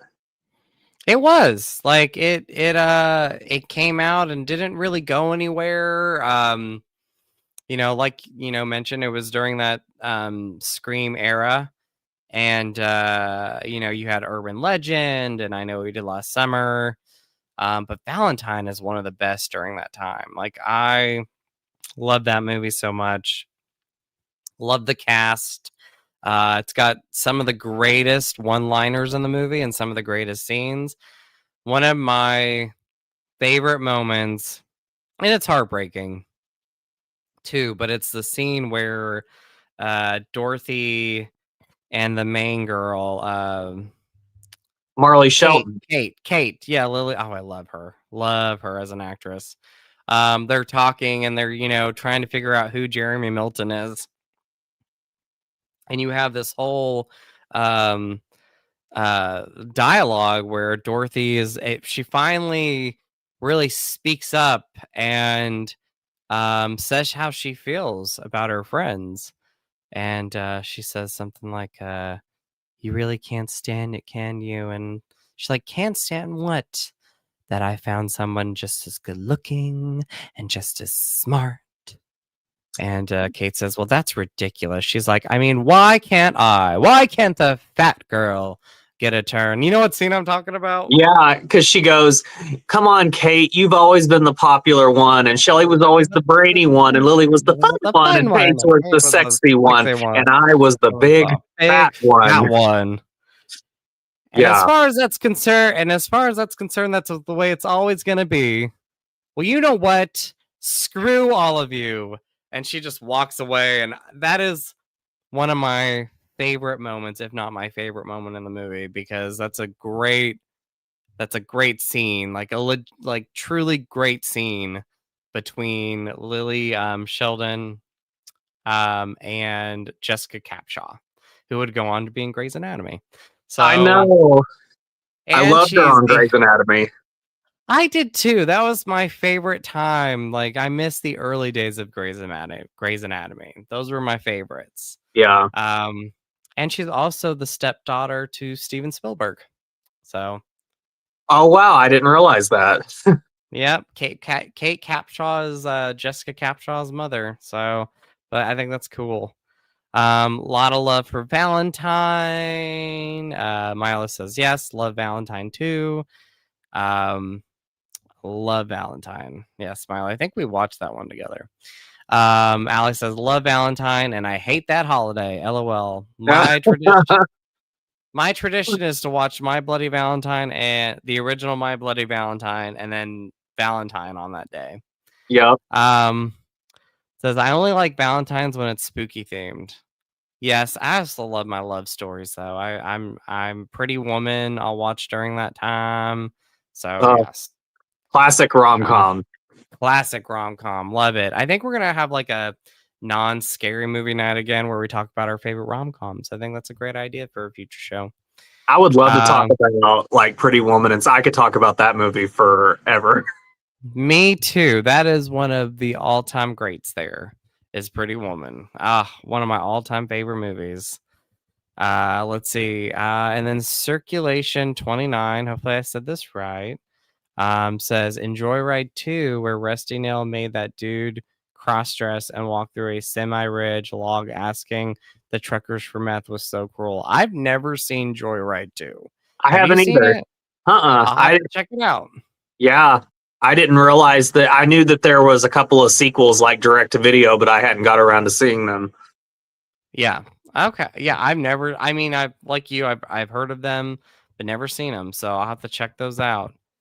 Allie says you guys need to do a favorite TV/movie couple stream. That would be nice. I would love that.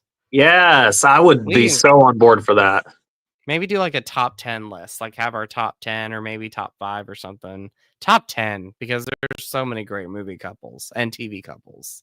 We could do like the gay couples as well. Yes, I agreed. I agree with yes, of course we have to. So I would love that. That's a great thank you, Allie. Thank you for that Yeah, thank you, idea. Alex. Milo says you also showed my Bloody Valentine. I did. And then Milo says I'm getting into Sex in the City for the first time. I love Sex in the City. I'm assuming, are you a fan of Sex in the City? I am, yeah. I haven't really kept up with And Just Like That, but with the Sex and the City TV show and the movies, I've seen all those. Yes, same here. I've only watched And Just Like That season 1. I watched part of season 2, but it kind of lost me a little bit, so I need to go back and rewatch it. Okay, so I have a list of other movies. I'm gonna skim through a few of them. Because I'll skip through let's see, because I have quite a bit, and then there is like the one major one I want to talk at the end of it. But Phone Booth was a great one from the day. Classic thriller. Love that. Colin Farrell, Daddy there. I love him. Oh, Daddy. Very much so. Still is good looking man. The Hitcher from 2007. I think I've only seen that once. Oh, it's a good one. I mean, I love the original, but that's a great one. This one came out the year that we graduated high school, and I saw this opening night, prom night. I'm a big fan. Oh my God. Are you a fan of this? Do you like this one? Yeah, to be honest, I remember the original one better with Jamie Lee Curtis. That's my favorite. Yeah, I did enjoy the new one. Yes, I did too. The original is my best. It's the best though. Like as far as slashers go and horror movies, I love the original Prom Night. It's one of my all-time favorites. This one is on the screen, but The Roommate. This was fun. This was like just a fun. It was. Thriller. I enjoyed it. Kind of a throwback to Single White Female. Yes, it was for this time exactly. And Cam,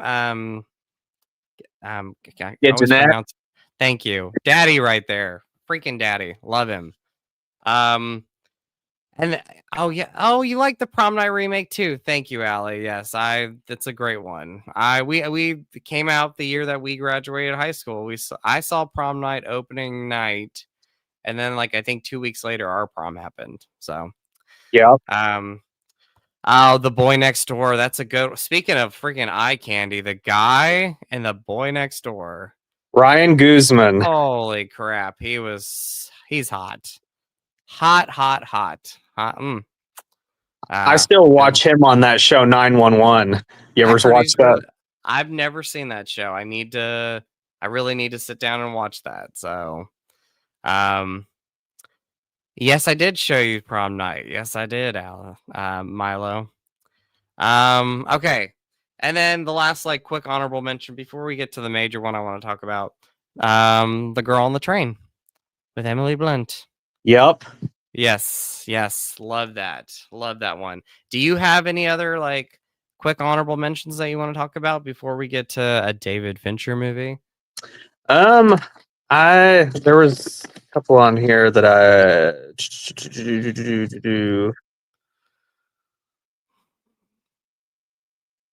I wanted to really quick. Do you remember the thriller Mr. Brooks? Yes, that was good. That was such a great, and that was a good little like kind of throwback to like Seven, Silence of the Lambs era kind of thriller. Yes, it was, and that was a good one. And what's her name? She was in the Friday 13th remake. Amanda. What is the actress's name? I can't believe I'm trying. Danielle Harris? No, Danielle Panabaker. Oh, okay. Oh, I love Danielle Panabaker. Yes, Danielle Panabaker. Great one. Oh, Kevin Costner is definitely a daddy for sure. Anything else on? Oh, Demi Moore was in that, wasn't she, in Mr. Brooks? She was the detective, yeah, that was pursuing him. Yes. Oh gosh, love Demi. And And then, is there anything else before we get to the big one which I just showed it off a little bit, that you can think of? Any other little thrillers? Because I feel like the one that we're to talk about last is like one of the best thrillers from the 2010s that I just absolutely love. Oh yeah, I agree. Well, I can definitely talk about it for a long time. So whenever you're ready. The Gone Girl. Let's let that be our last one. I feel like we can end it there. But let's Nice. talk about this because this was something else. Like, I love the promotion for this movie. Yeah, I've never seen The Flash. I'll have to check that one out, Ollie. But yeah, I remember the promotion for this movie. Oh, Miley, you've never seen Gone Girl? Oh my gosh. Oh my lord. Oh, this is not one. We can't spoil this one because this has um so many great twists and turns throughout the movie. But do you want to talk about the plot though? Kind of give an idea.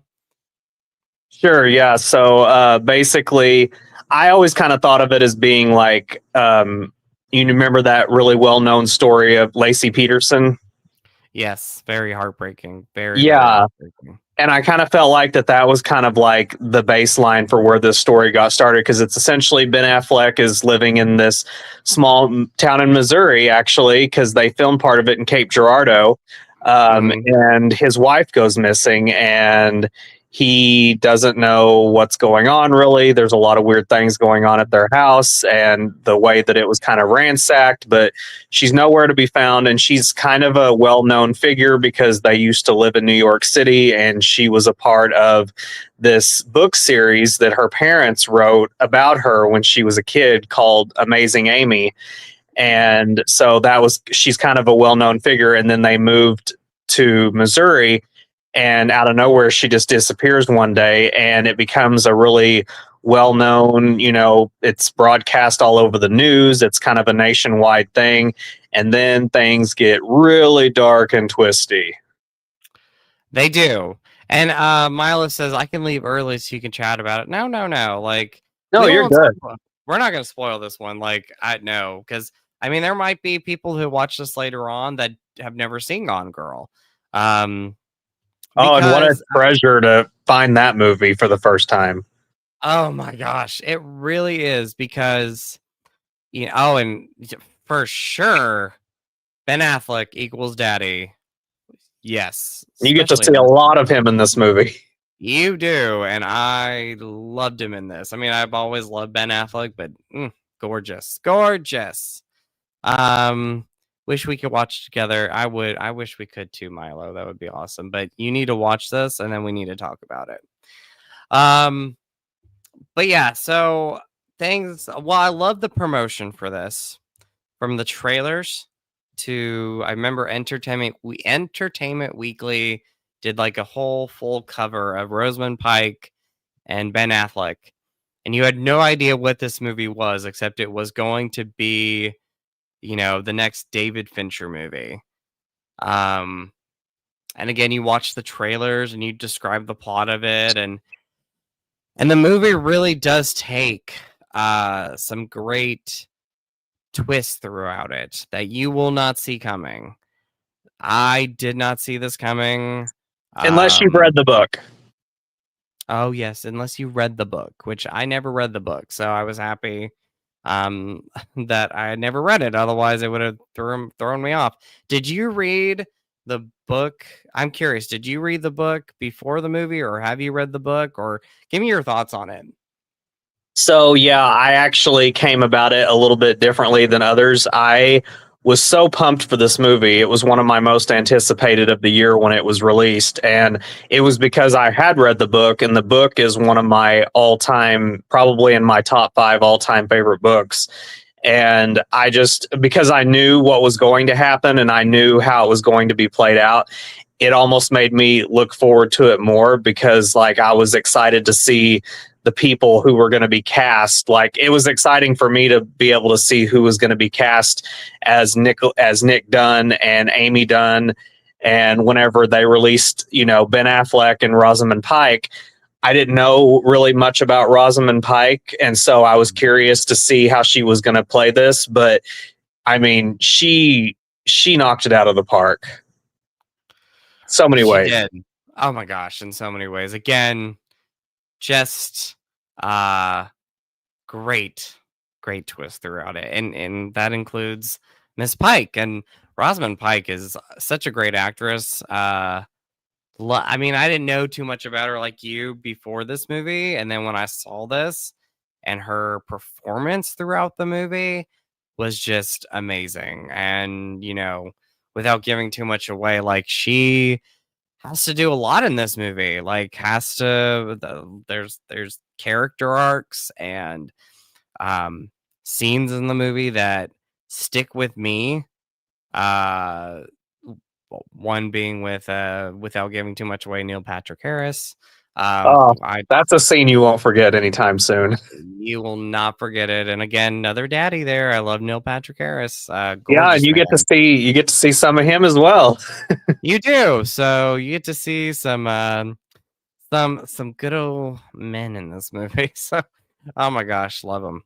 Um but yeah, I mean, and Ben Affleck is great. Like his character, you think one thing about him, and then again, there's that character arc in the movie. Um, and then the overall cast, you have so many great people in this movie throughout the whole film. So this is an awesome thriller.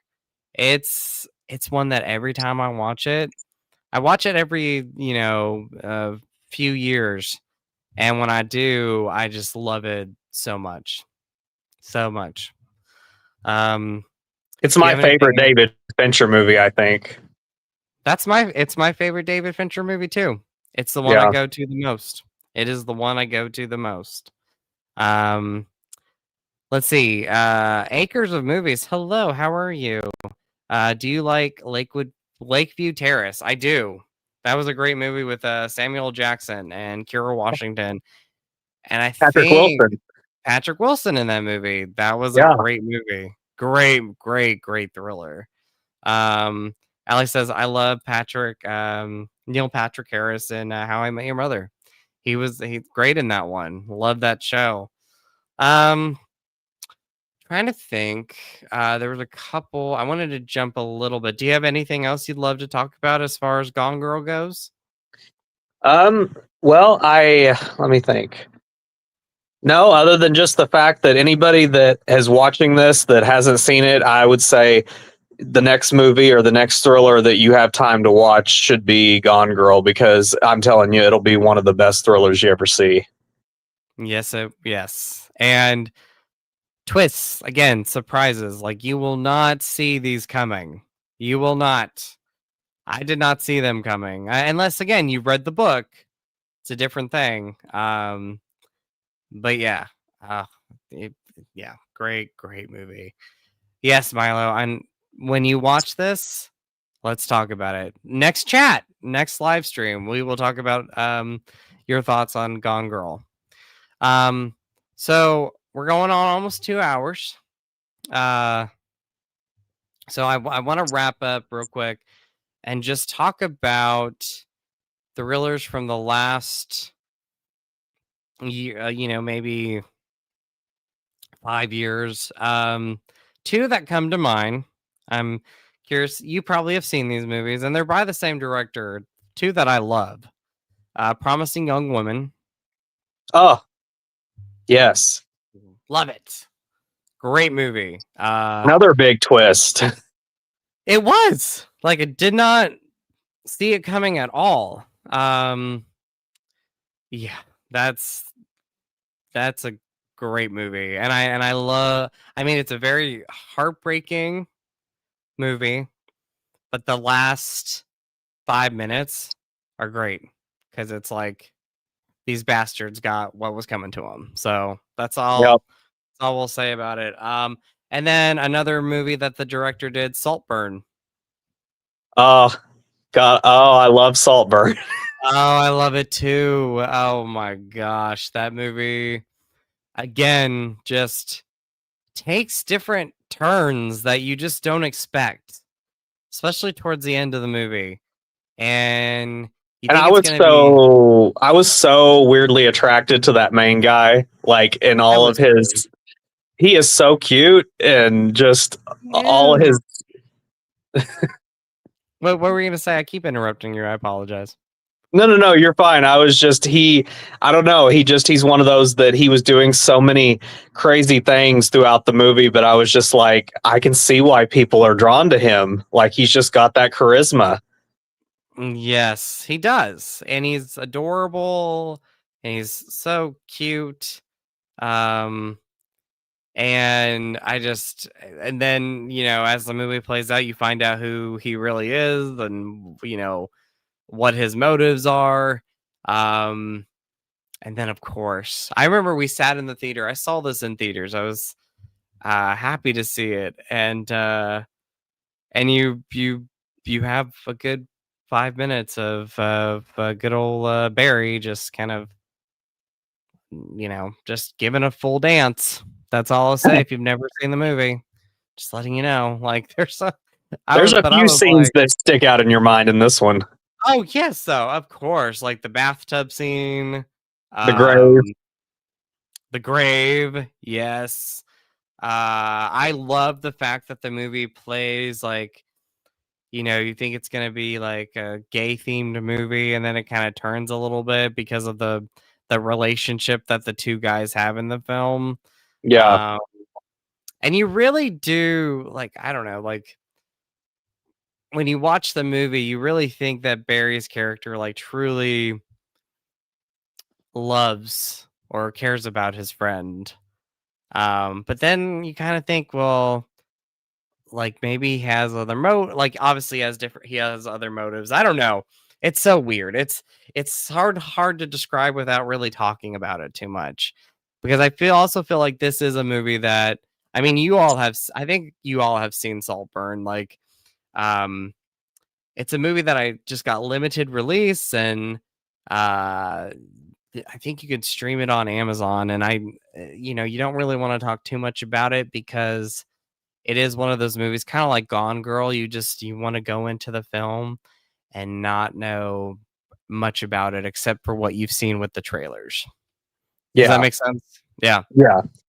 So It's definitely one that sticks with you. I've only seen it once, but I remember it well, and I remember that it was just like it just made my gay heart happy.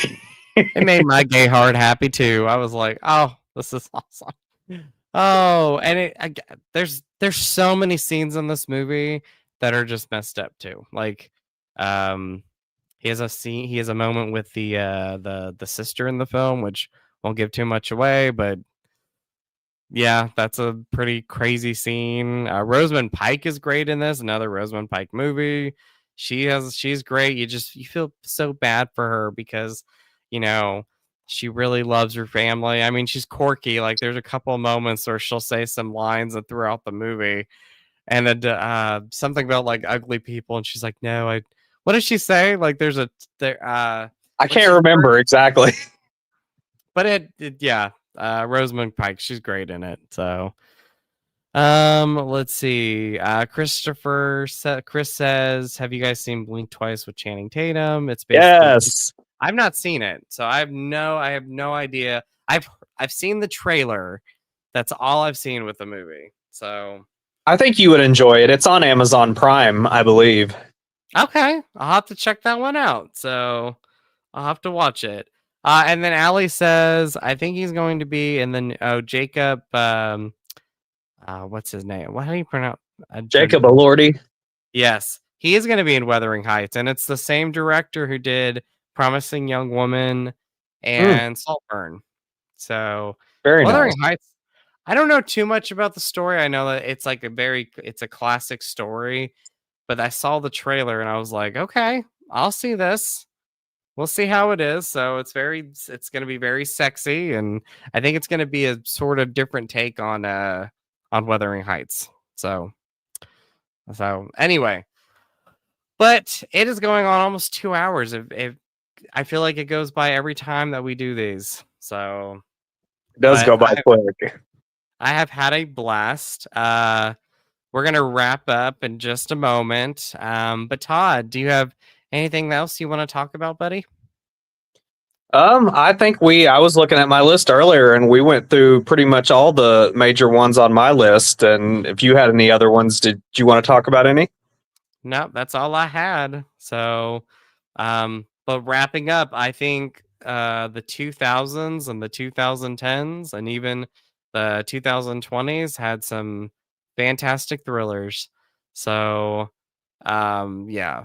Let's see. Chris says Emerald Finley, the writer to the director. Saltburn was fucked. Yes, it was, but it's so good. Milo says, let's see. Love chatting. I look forward to this every month, you all. Oh, I look forward to it every month. Aw, Love you all. Well, we love you, Milo. Thank you. We love love you you all. too. And then Alex says, I love the one with Ralph Fiennes. I'll have to watch that. I saw the trailer and I will definitely have to check out that one with Ralph Fiennes. Um Core says this was fun. Well, thank you. I know I don't want to speak for Todd, but I'm sure Todd has the same feelings. We have a blast, and it is so much fun. Not only getting to talk with you all, but the most important thing is chatting with my buddy Todd. So And I truly, I love all the feedback that we're getting. They've been, I feel like the last couple episodes, like the feedback has been more consistent and I love it. I do too. I really do, and the chat's been great. Like you all are amazing. We appreciate you so much, and I love doing this series with you, Todd. I'm blessed. I say this all the time. I truly mean it, though. I'm blessed for you as a friend. I love you.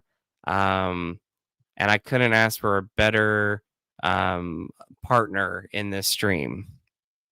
Aw.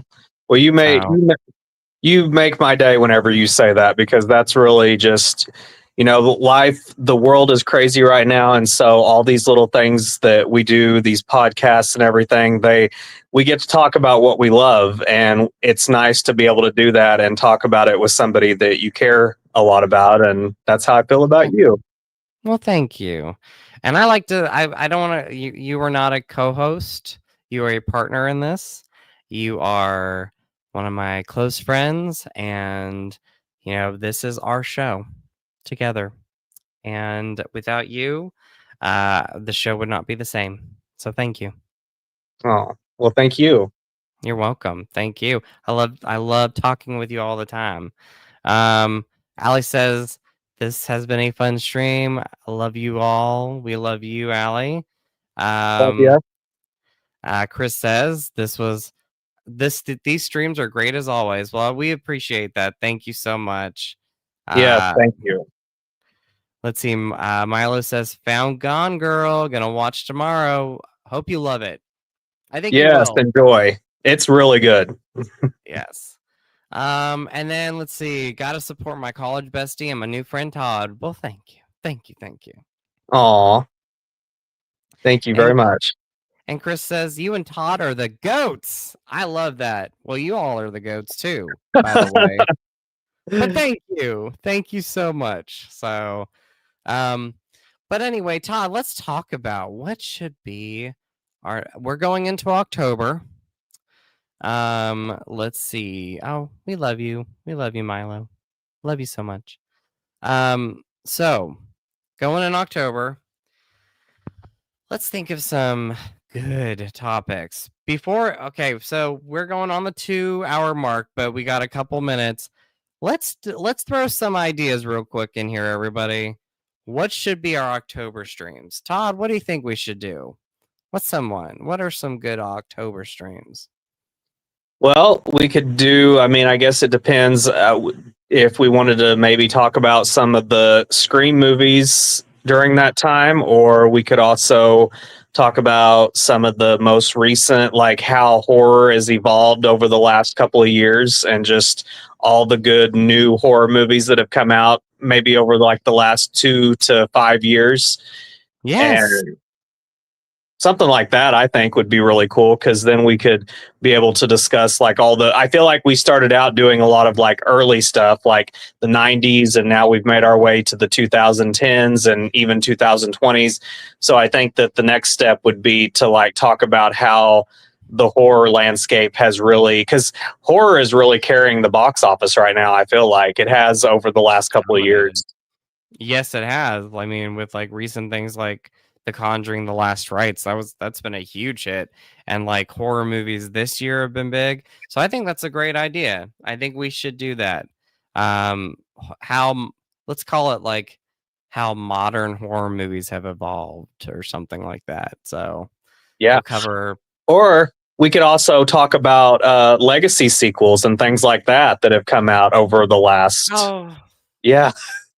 I love Todd. You have great ideas, my friend. I love this. So, because those are really good topics for, especially for modern horror movies, as legacy sequels and, how horror movies have evolved in the last 5 years. So, I think those are great topics. So, let's figure out just right off the top right now. Let's look at the schedule because I have my calendar. Okay, so I'm going to a convention on October 18th. How about we do this? How about we do let's see, October 11th, which is a Saturday. Let me know if it works for you. And then let's do one more in October 25th. Okay. Yeah, I'll look in. I know that Saturdays are usually pretty good for me. If anything changes, I'll obviously let you know. But I think it would be cool to have 2 October dates in there. We definitely do. So I agree with that. So we'll go over it and we'll talk about it. So let's see. Let's look at these comments real quick because we got some popping up. Werewolf and creature movies. We'll definitely talk about those through these, streams that we're going to do, especially like how horror movies have evolved over time. Weapons and The Conjuring. Yes. Were the MVPs. That's right. Mm-hmm. That is right. I agree. Ali says, I agree. Horror is saving the theaters. They really are. Warner Brothers, especially right now, with movies like Sinners and Weapons and The Conjuring, have been killing it at the box office. Warner Brothers. And then, like I know we did last summer, and Scream 7 next year will knock it out of the park. And Milo said it legit it is. And then Ali says, I bet Todd is a beast at movie trivia. Oh, yeah. I've got many movie trivia games here at the house, and that's one of my favorite things to play on game night. Oh, my gosh. Yes. Maybe we'll do a trivia night one stream. That'd be fun, too. We got so many things we could talk about. And then Milo says, what'd you say? I was going to say that, like, playing a game where, you could almost just guess like the other. To be honest, I don't know where I was going with that. Go ahead with what you were going to say. Okay. But Milo says, I'd want all of us on a team. LOL. Yes. We for sure we'd all have to be on a team. Absolutely. But it is 11 here. We're going on 2 hours. It's been so much fun. I've had a blast. I feel like these always go by way too quick.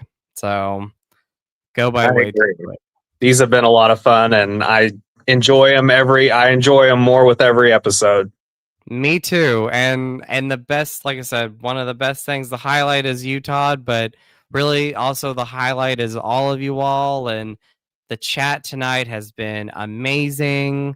Thank you all for joining in and talking with us. It is so much fun.